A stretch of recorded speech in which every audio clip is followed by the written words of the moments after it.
Setiap bulan saya buat salam closing sale, saya akan dapat close dalam 3 hingga 4 karton. Saya masuk Cukup Albab ni, tak pernah jual air, lebih senang dijual. Saya satu hari buka bonet 5 jam saja, saya boleh dapat 100 ke 200 ringgit. Saya bukan sahaja buka bonet, saya akan pergi hantar-hantar dekat vendor. Macam kedai-kedai makan, kedai runcit, semua saya hantar dekat sana. Akak adalah pesara tentera. Dapatan akak dalam Cukup Albab ni boleh menampung akak sebagai curi rumah sekarang ni lah. Dapat bonus setiap bulan, setiap satu hari bulan dia akan masuk bonus tau. Saya first time buat salam closing. Sehari saya boleh dapat 10 helai. Order saya yang kedua dapat 8 helai.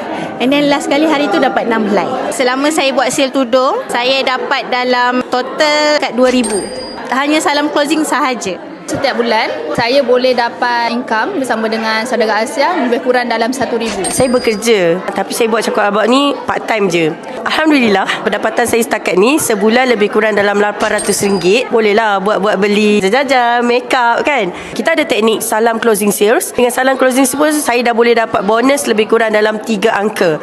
So sebenarnya teknik salam closing sales sangat best. Saya baru saja resign di government job saya. Saya baru join Cukup Albab under company Saudagar Asia. Walaupun baru, tapi dalam sebulan tu saya boleh dapat income 1,200 macam tu. Dapat juga cover balik tampung punya komitmen kat luar lah. Bila saya dah nampak bonus yang saya dapat, saya ajar kawan-kawan saya, husband sekali, dia pun dah jadi ejen sekarang. Kak kandung saya pun ejen baru.